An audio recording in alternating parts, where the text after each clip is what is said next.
nu pang nejis-nejisna, pang ijit-ijitna, pang goreng-gorengna, pang jahat-jahatna, pang bolon-bolonna, pang goblok-goblokna. Pang naon deui? Kecuali nu opat ieu. Eta bahasa Indonesia mah teh kos kitu. Allahumma shalli ala sayyidina Muhammad.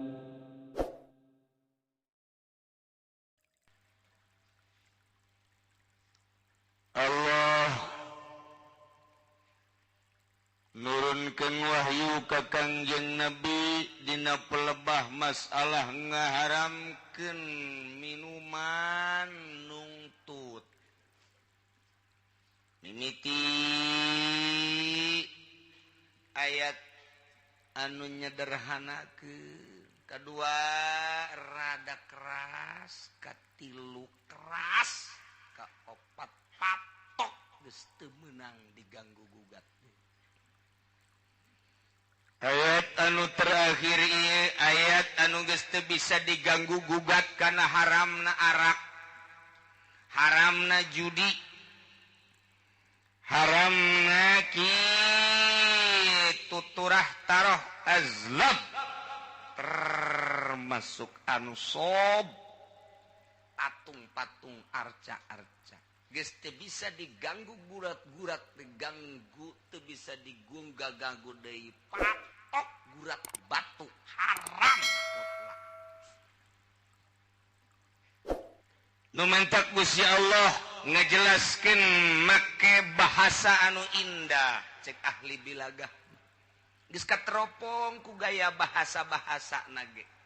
Artina make kalimat-kalimat anu sangat mengarah karena haram secara mutlak tentang minuman jeung judi.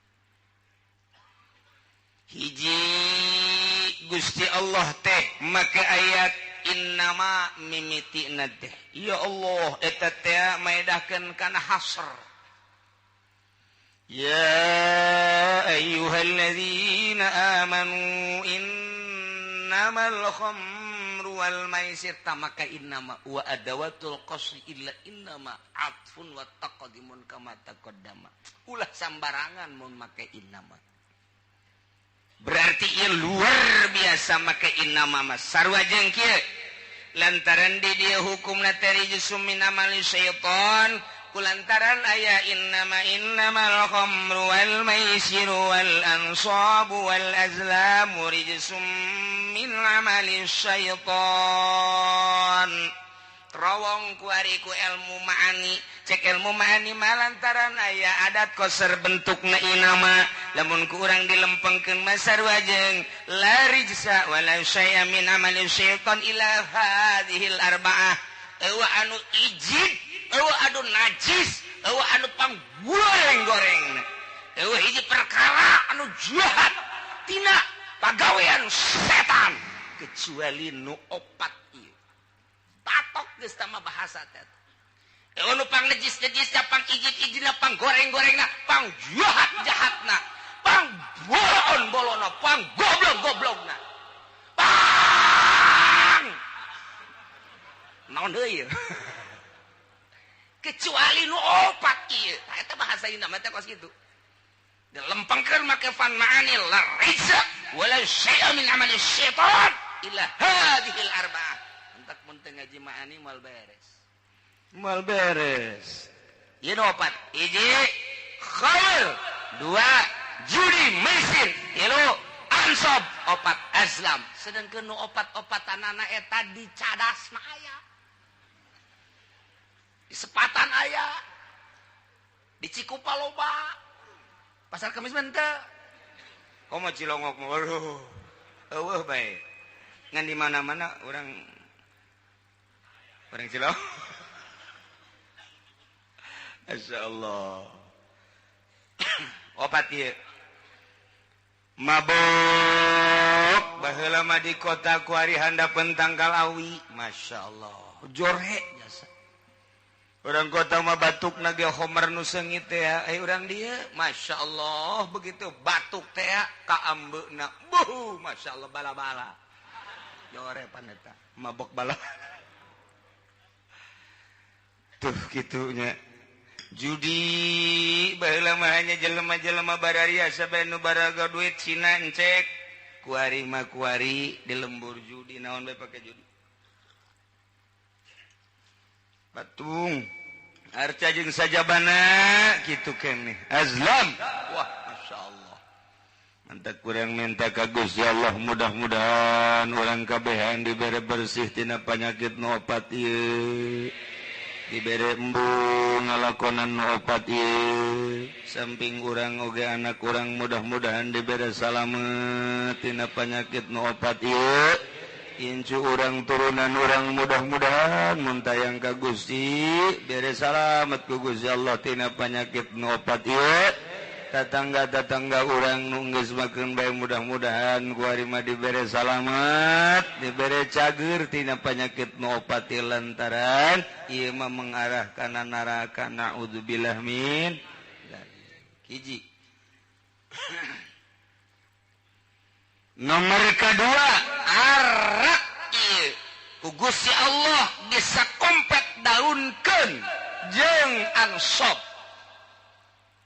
arak eta disangkopet daunkeun dihijikeun ayatna jeung nyembah ka patung jeung nyembah ka berhala sedengkeun kapan eta mah musyrik ka manu kos kitu mah ieu nginum arak disayatkeun jeung eta berarti ku benci-bencina jeung ku jahat-jahatna ku goreng-gorengna dihijikeun jeung perkara nu goreng jasa sekaligus Gusti Allah innamal khamru wal maisir wal ansab wal azlam rijsum min amali syaitan coba minum arak jeung judi dihijikeun jeung naon dihijikeun jeung nyembah ka patung jeung nyembah ka berhala masyaallah cek Kangjeng Nabi nu mantap cek Kangjeng Nabi syaribul khamri ka'abidil wasan jelema nu nginum arak sarua jeung jelema nu nyembah ka patung masyaallah eta teh kunaon eta ku gede-gedena dosa nginum arak dihijikeun beda ayatna ge disakompet daunkeun ku Gusti Allah innamal khamru wal maisir wal ansab wal azam raisun mantap cek Kangjeng Nabi syaribul khamri ka'abidil wasan jelema nu nginum arak sarua jeung nyembah ka patung di lembur urang nu nginum bir loba jasa nginum menzen loba jasa vodka macem-macem ya Allah ya Rabbi na'udzubillah min nomor katiluna Gusti Allah teh atuh nitah ngajauhan ku bahasa fajtanibu innamal khamru wal maisir wal ansab wal azlam rijsum min amali syaitani fajtanibu eta bahasa pajtanibuh teh lamun urang ngaji usul fikih mah eta teh nu kos kitu ngaranna amr sedengkeun al amru ma idza utliqa in sarafatan sariful wujub berarti di dieu teh aya amr nu maedakeun kana wujub amrun bil ijtinab berarti di dieu teh zahirna amr teh kapan liurut atuh siahai dengekeun ku sia urang Cikupa, urang Pasar Kemis, urang Bojong, urang Belaraja, urang Tangerang, sakumna bae. Allah teh geus ngahukuman kana khamar jeung judi, jeung ansab, jeung azlam eta teh termasuk raisum min amali syaitan. Atuh pantadi buah atuh sia jauhan atuh goblok. Sarua jeung kitu. Awas ya mun teu make goblok. Eta eta pantadi buah amr hei wajib sia ngajauhan. Namun dibongkar satu kalimat encan ieu teh cara Imam Syafi'i dek ngabongkar hukum teh kitu heula preteli disebutna mufradat geus puguh make ilmu sorof geus puguh make ilmu nahwu kuari ku urang di mufradat make ilmu maani ilmu bayan mufradat teh pretel ke mantekan ke timbul be hukum haram pan eueuh di dieu dina Al-Qur'an mah wa yahrumul khamru jawab wa yahrumul maisir ima bahasana innamal khamru wal maisiru wal ansabu wal azlamu rijsum min amalis syaitan bahasana indah luar biasa pajtanibu jauhan atuh kumaneh kadina ditambahan la'allakum tuflihun manawa anjeun ai hayang ma anjeun teangan ku anjeun kebahagiaan berarti ngajauhan tina arak jeung judi bakal nimbulkeun falah. Lamun maneh ngajauhan mabok, maneh ngajauhan judi, maka bakal didinya aya kebahagiaan. Dibalikeun ku urang, lamun ja'lul ijtinab minal falah atu wa idza kanal itimad falah wa idza kanal itinabu falahan atu kanal irtikabu khaibatan. Di mana ngajauhan minuman, ngajauhan judi bakal ngajadikeun kebahagiaan dunia jeung akhirat, atau berarti mun ngalakonan bakal jadi kebahagiaan di dunia wal gara-gara mabok pisah jeung indungna, gara-gara mabok pisah jeung bapana jadi carekan bae, ditundung ku bapana si anak mabok bae mabur lain anak aing sia mah anak jurig meureun. Mun si anak jurig atuh aing ge jurig meureun. Ibut indung jeung bapak jeung pamajikan gua ari pamajikan aja gua kalamun bae dicarekan gua abah lah dasarna ge mabok malulu indit lah geus ditu gas wari mah mana si bae di dieu kawin adi geus papisah mah di laku kawin deui keur teu dage lah daripada boga salaki kos kitu daya ku pamajikan indit eta gara-gara mabok rugi dunia jeung akhirat. Mun gugura kuari diomongkeun ti jati ka dieu nu sok mabok bae nu geus teu bogana naon ieu di duniana bae kuari dina bogana ge puyeng bae ulah nyaho jasa ti jati ka dieu bae ulah wakasa Tangerang heureunan jan nyaho jasa jati koroncong kagambar jasa ku mata hate doyong gelam gembor atuh kabayang jasa jelema-jelema na kos karari itu kabeh ge terus ka dieu ka Sukamantri komo Sukamantri mah jawarauh kabeh kagambar ku mata hate ke kebon kalapa kadinya nu sok mabok teh nyaho jasa ulah sangka aing teh nyaho anak Ki Haji tinggal anak Ki Haji geus terus kabelah dia ka Picung ke Pasar Kemis emang aing teh nyararaho jangkung gede jelema nyaho jasa aing ge mararabok nu kunyin aya di dinya nyaho tah eta nu bebeakan bae nyaho nu marah bae nyaho nu ribut bae kuari nyaho nu walah-wah weuleuh bae nyaho sekitar jati datang ka pendek ting Pasar Kemis lah ka ditu tuh ka mana karena ka naon karena kaputat nyaho datang kaputat emang kiai nyahoan jasa emang kumaha kitu bebeja kai jelema-jelemana ulah pajar gaib siapa mah pajar gaib bae tuh dari kakukun menyararaho tuh Masya Allah nyana sok di hadapan guru hehehe cek anu aing teu nyaweun beureun sia teh tukang mabok nyaho aing kebal-kebal cabok sia ku aing. Emang wani ya letik mah wani kanu gede henteu ngagantungkeun bahagia nyantelkeun bahagia Gusti Allah make bahasa la'allakum tuflihun bahagia maneh mun ngajauhan mabok jeung judi lamun ngajauhan mabok jeung judi bakal nimbulkeun kebahagiaan dunia jeung akhirat mun ngalakonan rugi dunia jeung akhirat eta kakarak duniana rugi komo di akhirat nama dibeulem dikerebakeun dikulub ke di neraka jahanam alhamdulillahirabbil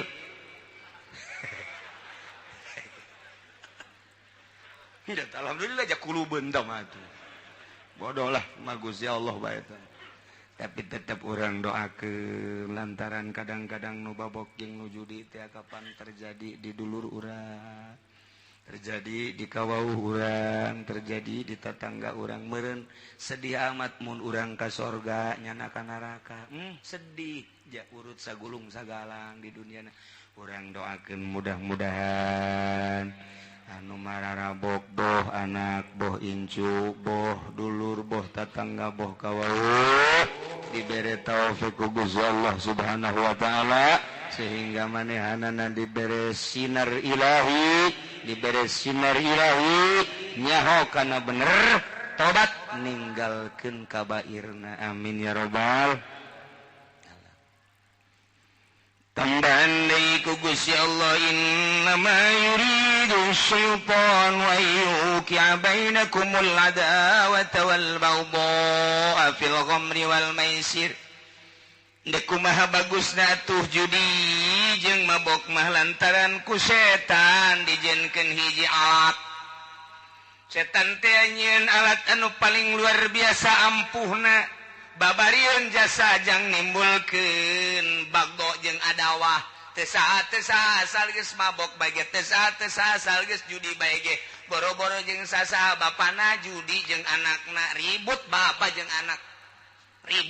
jeung anak gara-gara judi gara-gara mabok ribut anak jeung bapa jeung incur ribut iyalah pagawean jahat luar biasa tambahan deui wa yasuddakum an dzikrillahi wa anis shalah mabok teh Gusti Allah geus ngajelaskeun kana kabahayaanana karusakan anu nimbulkeun di dunia jeung agama di dunia jeung akhirat naon eta teh sakumaha tadi jeung deui ngahalangan tina eling ka Allah jeung tina salat mana aya jelema nu babok jeung nuju di haju salat dina salat teh hayang kadeuleu doang moal kuateun nya na salat eueuh batur mah cenah geus jadi Ki Haji tinggal Ki Haji tetep bae asal mabok jeung judi moal daekeun zikir ka Gusti Allah moal daekeun salat ka jeung kukumaha ge sebab hijab antara dirina jeung Gusti Allah Subhanahu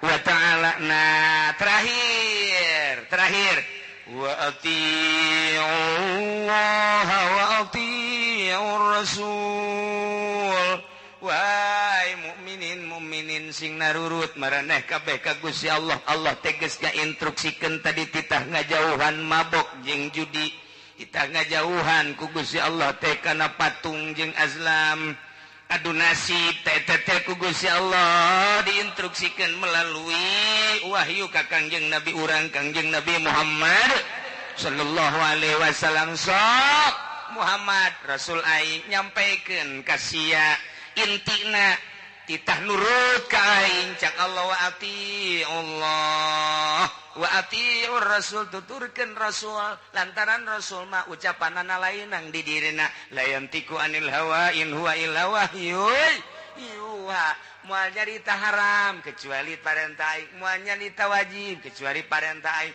moal nyaritakeun sunah kecuali parentahan aing dek nyampaikeun ka sia teh lantarannya ka sia ngan hese aing teh nyampaikeunana melalui sasaha ge kecuali melalui rasul diutus ku aing seorang rasul Muhammad ngaranna tuturkeun ku maneh anuti ku maneh perintah Allah awas terutama dina mabok jeung judi jeung patung jeung azlam nu opat teh tadi na ieu mah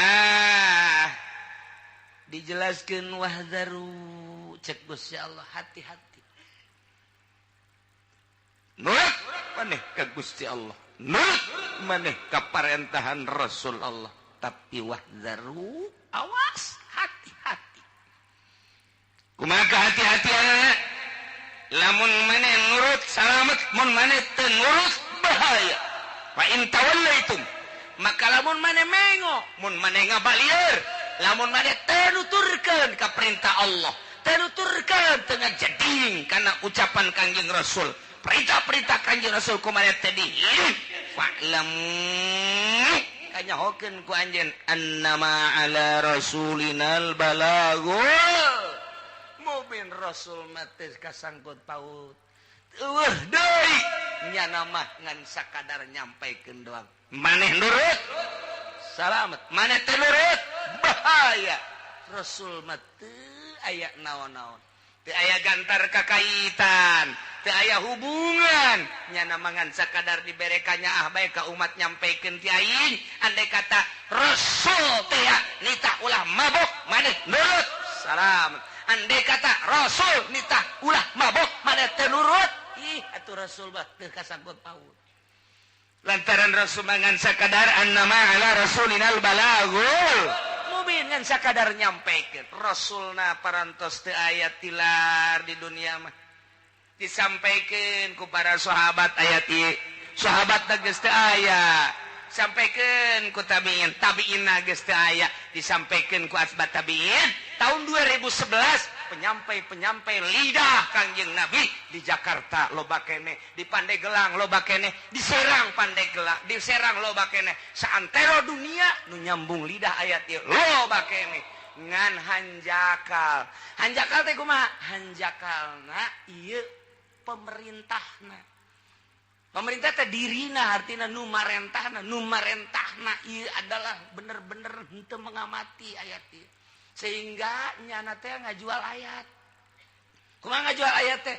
Ai dina zahirna mah ngalarang nyana titah mabok di panggung sapeting bisa 2-3 panggung horeng jerona mah ojol ayat eta teh jang meuli meo. Moal teurak kajen ku kumaha ge. Aya jelema nu mabok didakwahan ku kiai model kos kitu, teuk ceuli datang ka teurak we. Moal teurak.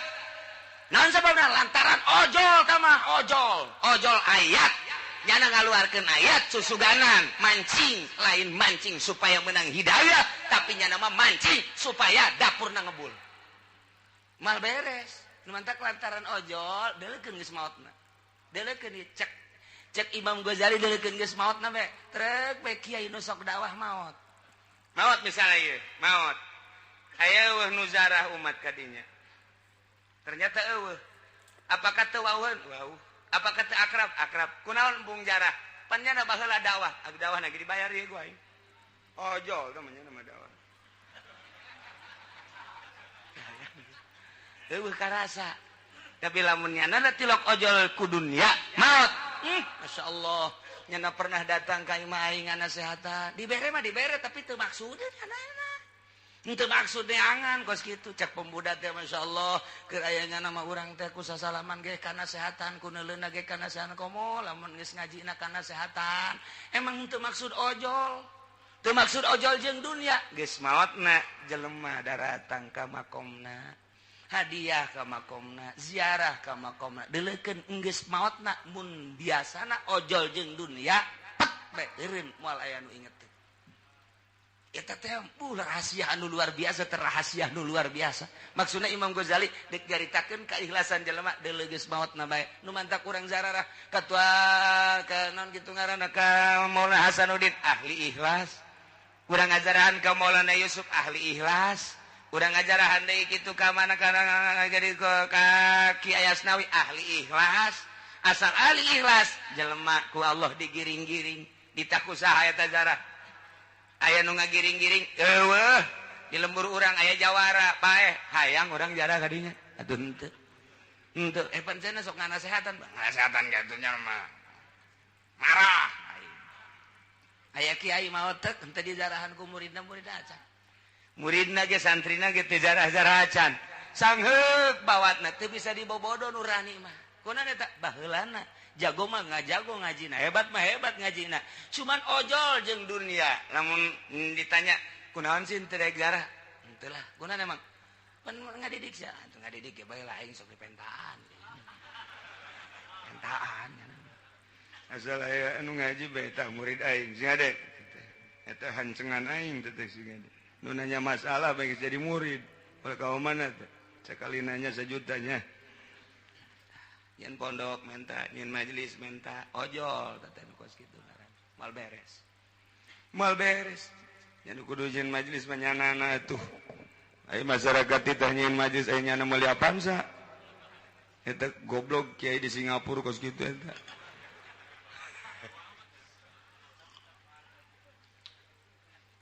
Ia maker carita masalah ikhlas cek Imam Ghazali sampaikeun geura ayat bakal ngerenyed geura jelema mun nu nyampeikeunna nu marentahna ieu adalah teu ojol jeung dunya. Sok wahai para pemuda nyaahan diri maneh jam moal ngora bae. Jeung sing hade isu pageto teh anjeun bakal maot sedengkeun maot teu ngolot teu kolot teu ngora eureunan geura-geura mabok ku sakitu bae nyanana teu boga pikiran hayang dibayar dakwahna aya bae 2-3 mah nu eureun sanajan nu maju aya 10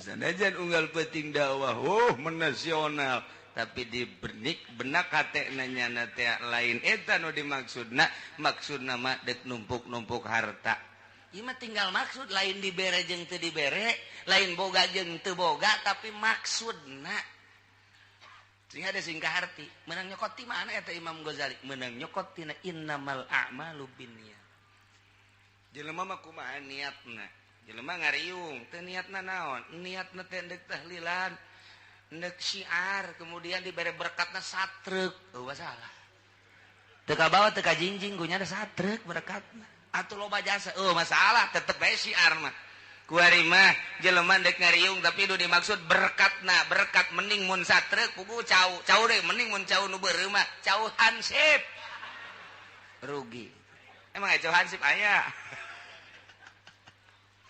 eta kos kitu tah beda niat sih gak ada niat mantek niat eta sok di naon garang-garana sok dibahas-bahas bae ku kiai balikan deui supaya jelas niat urang tibeting dek niat hudang lah aing dek tahajud kasubuhan eta urang geus boga nilai tahajud geus boga pan nilai tahajud masyaallah eta niat jadi kadang-kadang niat eta bakal ngabentuk di akhirat sanajan teu dipigawe niatul mukmin khairun min amali mantak ngaji niatna deleukeun ge kadagena beda ieu sorana beda sora lamun niatna ikhlas mah beda nyelecep ka jero hatena terindu ka jero hatena ngeunaheun ka jero hatena teh eta teh bakat tingku ikhlas di jerona ikhlas teh naon teh lain diomong ikhlas mah teu hayang urusan dunia hayang kalem teh hayang dimulai diagung-agung teh deuk nyampaikeun ayat ieu mah supaya manusia bentak mata hatena henteu maksud hayang dibayar kabeneran diagung-agung ngaju dibayar dibere eta teh urusan batur asal dirina nah iyalah nu hese teh berangkat awalna begitu ngalengkati mah dek naon maksudna dakwah dek naon maksudna ayeuna ieu mah dek dakwah bae ayo ngan eta teh sok ngomong-ngomong sabaraha jam ieu nya setengah jam bos setengah jam lamun naik kareta mau sedang ka mana ieu oh bayaranna ge gede cabok kiai kos gitu mah eta teh ikhlas eta kos gitu kan eta teh tah piceun mun hayang bener piceun mun hayang bener ieu nyampaikeun ayat ieu disampaikeun di dunia ayat ieu disampaikeun mabok makin menjadi-jadi kese luar biasa nah ieu diakhiri ayat nu tadi teh ku ati Allah wa atiur rasul narurut marane kabeh ka Gusti Allah teh ngalarang melalui Kangjeng Rasul minum arak judi wa atiur rasul tuturkeun turut ku maneh Kangjeng Rasulullah wazaru jeung hati-hati kudu rempan maneh kana berbagai permaksiatan lantaran bakal ngejerumuskeun anjeun ulah-ulah di dunia komo di akhirat nama deui bakal sing jarungkel ka neraka jahanam lamun nurut atuh salamet lamun ngabalieur mengo fa in tawallaitu mani taat mun maneh ngabalieur tina taat Rasul mah Rasul bae tapi teu didenge kiai mah kiai bae tapi teu didenge fa'lamu awas aya rambu-rambu hubunganna naon Kangjeng Rasul mana ala rasulinal balagul mubin Kangjeng Rasul mah hanya sekedar nyampaikeun doang atuh ari katarima salamet namun teu katarima atuh bahaya lantaran fajaza hukum alaina cek Gusti Allah adapun babales aranjeun kabeh mah eta adalah tanggung jawab kula nurut maneh kukula bakal disalametkeun ka surga teh nurut maneh kukula dijangjian kukula teh bakal dikanarakakeun sakitu bae Rasul mah teu aya patula-patalina naon kitu kene kiai ngalarang niat mah sakadar dakwah bener-bener lillahi taala aju jelemana teh daek darurut ka kiai atuh annama ala rasulinal balagul mubin kiai mangan sakadar nyampaikeun doa nurut jeung teu nurut lain urusan kiai mantap kiai ulah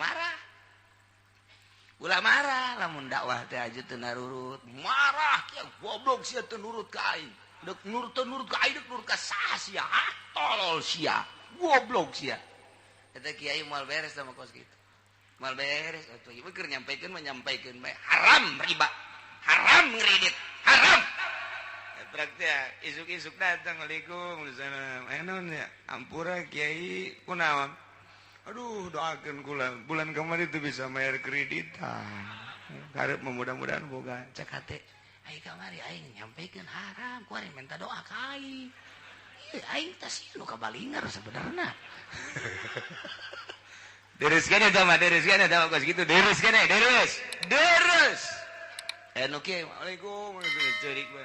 Oh nya bikang di mana? Oh di mana nih? Oh udah deket cenah di dinya. Enak. Aduh cenah daripada ditarik deui ku dealer mau nginjem duit. Ja. Iya. Aduh boga salah kita henteu si budak. Mun teu onam. Artina itu depan Masya Allah gula ngajing mengaji baik ke kiai ngadenge baik aja manginjam duit bae jangan bayar kreditan innalillahi wa inna ilaihi kudu kumaha tah atuh teh kumaha nyampaikeun anak nyampaikeun bae ngan can datang ka hatena can dibere hidayah ku Gusti Allah berarti mahal teh anu ngagulak-gilekeun mah anu ngaleungitkeun hijab mah lain kiai lain wali lain Kangjeng Rasul nu mere hidayah mah Gusti Allah Subhanahu wa taala. Masya Allah. Timbul pertanyaan-pertanyaan para sahabat. Urang mah alhamdulillah cek para sahabat teh kazamanan karena ayat innamal khamru wal maisir sehingga orang sadar nu tadina osok mabok eureun tadina sok judi eureun tadina nyembah ka patung areureun tadina dunus nasib ngundi nasib baju areureun ku ari mah kulantaran urang nyaho kana haramna ngan ieu ayeuna mah fa kaifa bi ikhwanina alladzina matu wa hum yashrabuna al khamra wa yaquluna malal maisir. Ai eta dulur urang tetangga urang nu kamari ieu mararabok kamari ieu jararu diaju ku ari parae eta kumaha kamari ieu meme diharamkeun nyana mabok aju pae nyana judi duitna pake dahar dirina pamajikan jeung anak pae eta kumaha nya ai urang mah kuari geus areureun ieu jageus jaho ieu kana haramna ai eta bapa urang emang urang uwa urang kawau urang anu baheulana mararabok paeh kumaha teh iman ka Gusti Allah tapi can turun ayat saklek haramna arak nyana kaburu paeh kumaha nya eta jobe ayat ieu laisa 'alal ladzina amanu wa 'amilus solihati junahun fima ta'imu إذا ما اتقوا وآمنوا وعملوا الصالحات ثم اتقوا وآسنوا والله يحب المحسنين.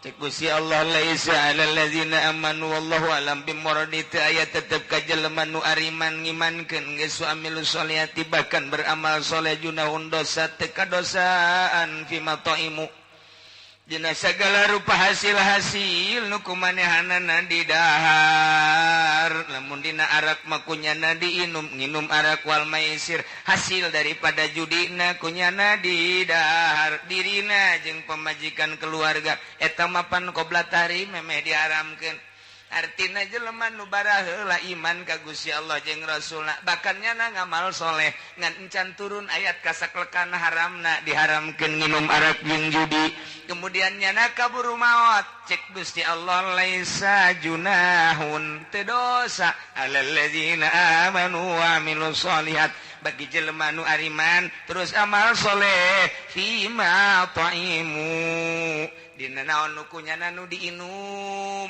arak diinum hasil judi kunyana di dahar asal idza mattaqau wa amanu wa 'amilus solihat di mana aranjeuna takwa di mana aranjeuna iman di mana aranjeuna beramal soleh asal iman takwa beramal soleh masalah lantarannya maot memeh diharamkeun secara mutlak dikuatan deui ku Gusti Allah summa taqaw amanu inget yang penting mah takwa jeung iman modalna syaratna asal takwa jeung iman tambahan deui ku Gusti Allah summa taqaw ahsanu nu penting mah takwa jeung ihsan nu mantak aya 3 di dieu teh ittaqau teh loba amat aya rahasia henteu teh barang dibongkar ku ilmu bilagah mah nomor kahiji aya idza mattaqau wa amanu wa amilus solihat nomor kadua sumattaqau wa amanu nomor katilu sumattaqau wa ahsanu aya 3 ittaqauna loba amat atuh cukup bae hiji ittaqau anu awal mah eta adalah jang pribadina ittaqau nu kadua mah jang pribadi jeung halayak rame ittaqau nu katilu mah jang dirina halayak rame jeung ngalaksanakeun ihsan nu mantak aya iman aya Islam aya ihsan aya syariat aya tarekat aya hakikat selalu kitu bae dina Al-Qur'an teh nu mantak di dieu ge aya 3 ittaqauna ittaqau nu pertama ittaqau iman ittaqau nu kadua ittaqau Islam ittaqau anu katilu ittaqau ihsan nu mantak ittaqau nu pertama ittaqau syariat ittaqau nu kadua ittaqau tarekat ittaqau nu katilu ittaqau hakikat mantak ge ieu aya ihsan terakhir mah ihsan hakikat ieu summa taqau wasanu ngan kabelah dieuna istimewa Gusti Allah wallahu yuhibbul muhsinin Allahumma mika cinta jeung mika resepna teh ka jelema anu nyieun ihsan berarti anu ittaqau binafsihi masa kadar takwa jeung iman jang dirina masih diproses engke di akhiratna nomor kadua ittaqau anu kadua jang bigoirihi jang bisa merean ka batur nyaritakeun ka batur tapi dirina mancan ihsan masih diproses ku Gusti Allah anu henteu diproses mah anu meunang mika sedikit cinta Allah ia adalah jelema anu ittaqa amal soleh iman termasuk ihsan ialah wallahu yuhibbul muhsinin nu kumaha ihsan ihsan antak budak Allah kana katarahu wa ilam takun tarahu kana hu yaraka maneh ibadah ka Allah seakan-akan neuleuh ka Gusti Allah mun can bisa seakan-akan dideleukeun ku Gusti Allah berarti teu pernah bae aya mimpar-mimpar urusan dunia teu ojol nyampaikeun Qur'anna teu ojol nyampaikeun ayatna teu ojol nyampaikeun hadisna jeung urusan keagungan kemuliaan jeung teu ojol kana urusan dunia ihsan sieun ka Gusti Allah bahkan mun dibere duit ge sieun nya mah Waalaikumsalam ti mana ye ti atut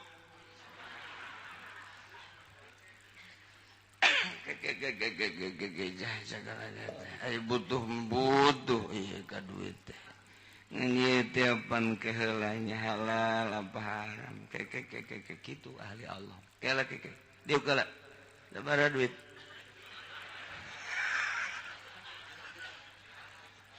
yang dibuka teh bu emang tarima bente suara duit lah barang dibuka teh 1 juta lah leutik 1 juta mun 5 juta mah bejakeun ka atut daek 1 juta mah mung panai 5 daek kagok ka neraka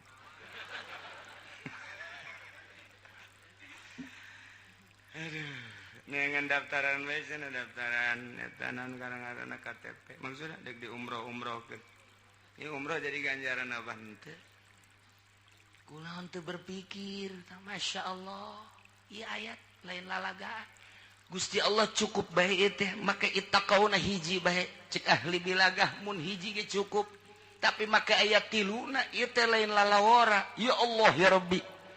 Maka idza mattaqaw wa amanu wa amilus solihat hiji mereka 2 summat taqaw amanu 2 mereka 3 summat taqaw ahsanu masya Allah 3 ittaqauna ge hati-hati sing rempan maneh awas hati-hati kana berbagai paharaman jeung permaksiatan imankeun ku anjeun beramal anjeun kana amal anu soleh hiji berarti syariat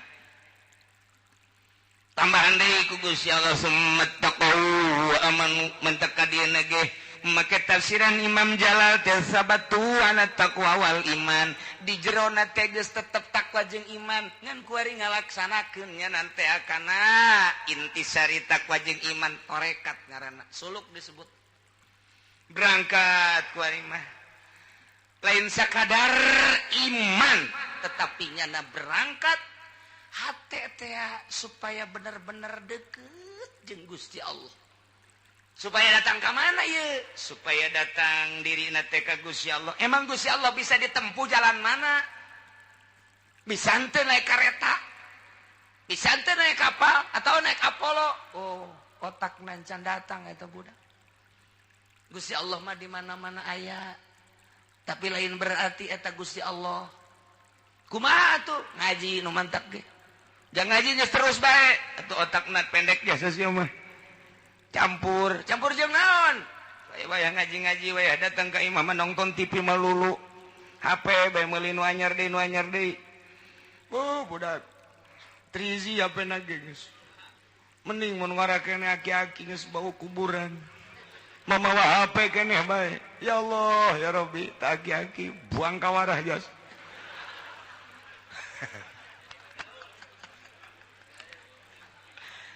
Itu para rantes aki-aki bawa HP Gusti ya Allah nu aku.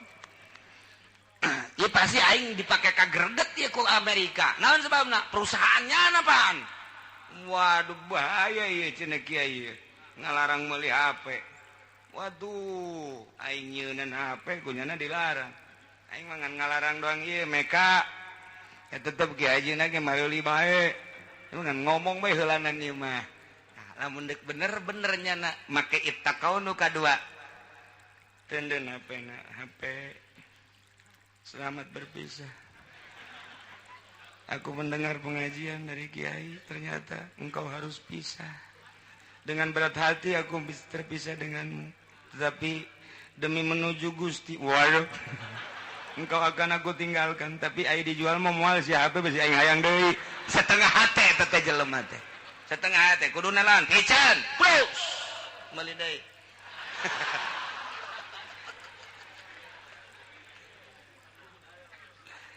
Lain lalagaan ibadah teh nu mantak urang eueuh ngeunah kumaha ilmu fatul muin mah aya, ilmu jamul jawame mah aya, ilmu tafsir mah aya. Kok eueuh ngerenyet cenah ibadah? Eueuh ngeunah, asal eueuh ngeunah bae ge kadeuleu jelema mah sinarna eueuh. Emang kumaha gitu?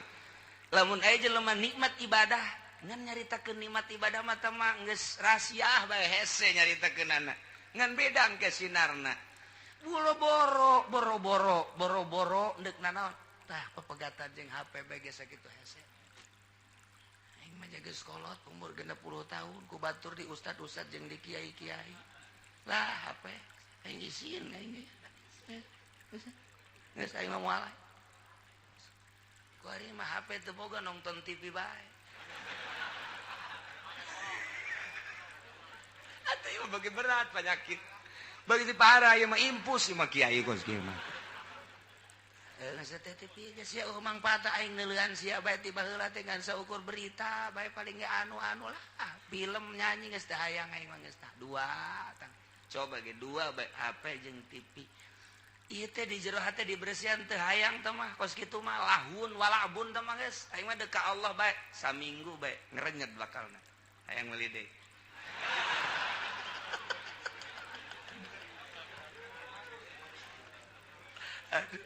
Menang seminggu dari cokot deh HP.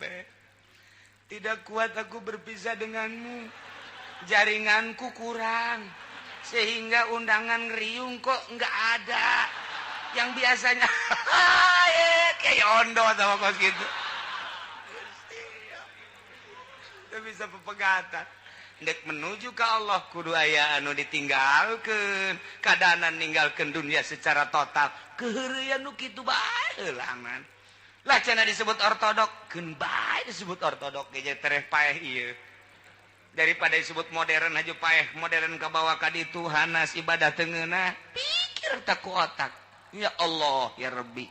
Ye ndek naon ye? Ieu mah keur carita summat taqwa wa amanu tingkatan kedua.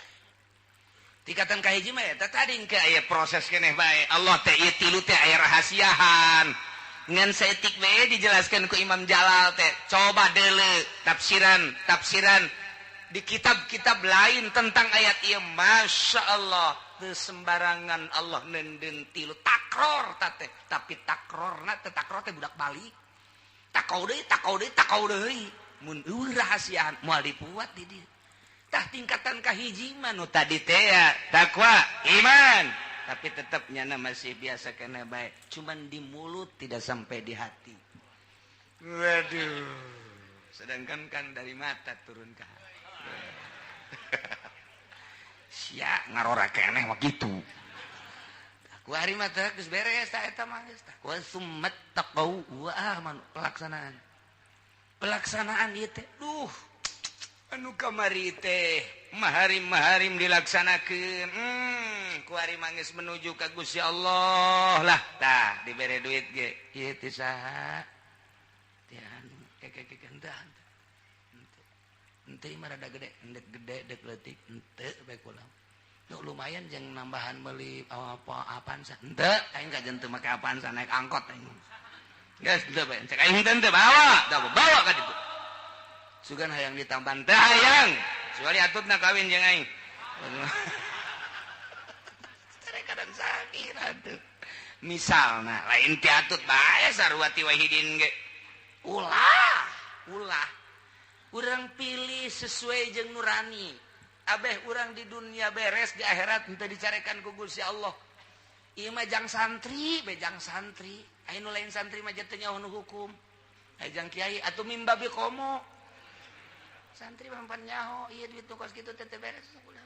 Peureum manta kunaon? Peureum sakedeung deui 2 bulan deui. Peureum. Iya peureum sabelah mata mangintip ngaranna. Aya nu kieu bae cenah aya ti ditu. Cenah aing kiai. Batur mah aing di ustad. Aya nu pae ngundang ka aing, ngariung ka aing, muludan ge aing kaundang. Tapi ieu aing can diambeun meureunnya. Jen can ti kulon can aya, ti wetan can aya.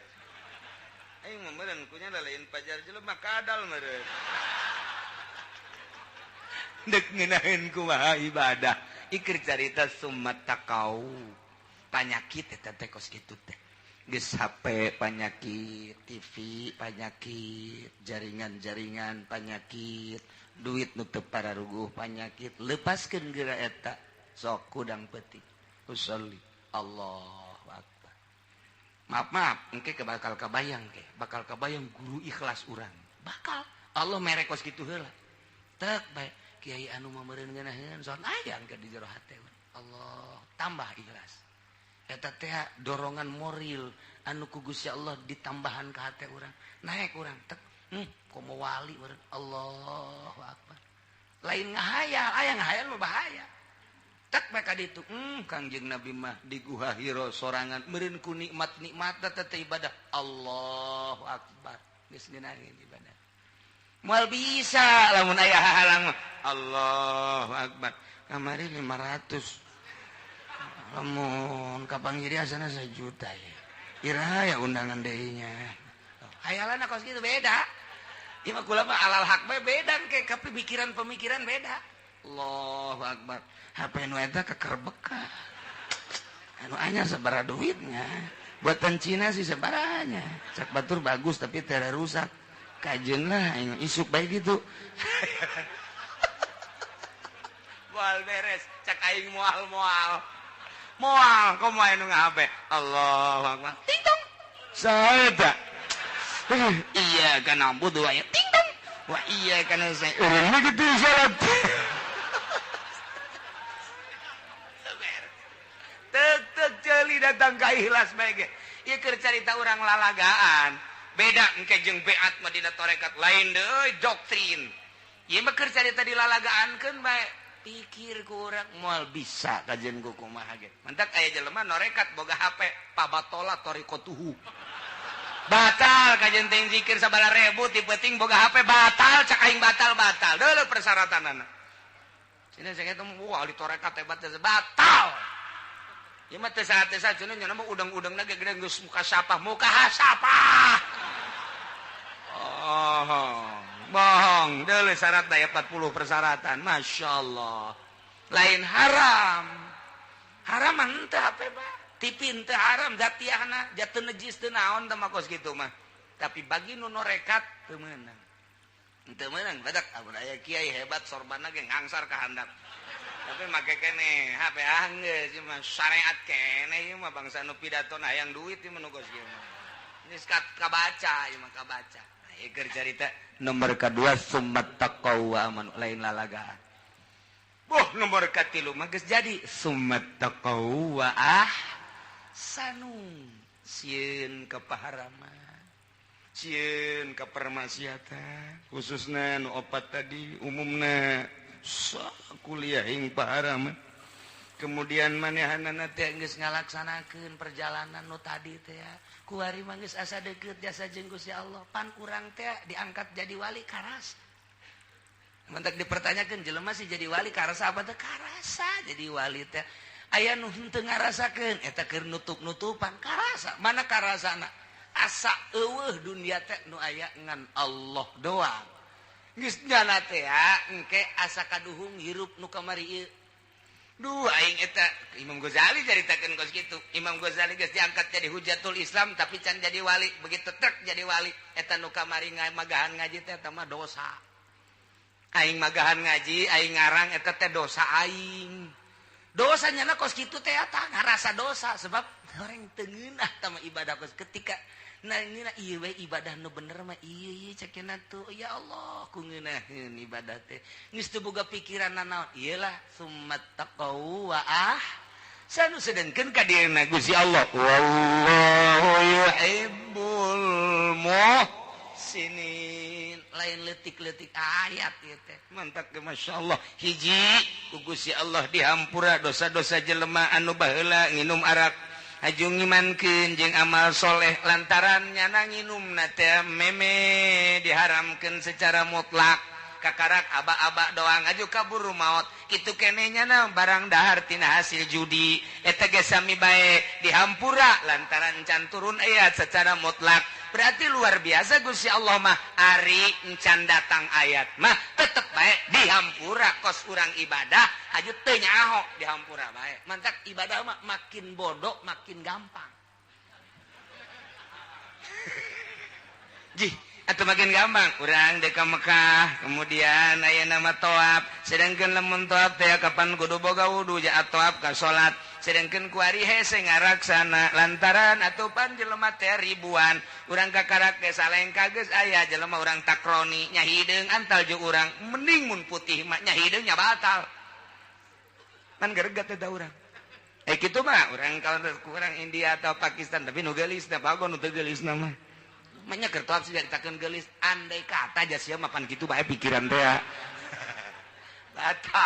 batal kumaha atuh ji atuh taklid ke mazhab Hanafi mantak naon ja mazhab Hanafi mah teu batal mun antel kulit jeung awewe aju taklidna di mana ieu ti wuduna keneh apa ti toapna tergantung jelemana lamun santri ustad kiai taklidna ieu adalah ti wuduna lamun jelema teu mondok kuari ka Mekah titah taklid ti wuduna ge teu bisaeun bingung nya geus begitu wudu sampai engke bae tah dina toapna abdi taklid ka mazhab Hanafi nu cek mazhab Hanafi mah antel kulit awewe jeung lalaki teu batal geus bae wuduna Syafi'i tapi nyana toap make Hanafi jang nu bodoh mah atuh sanajan didedet ge emang bodoh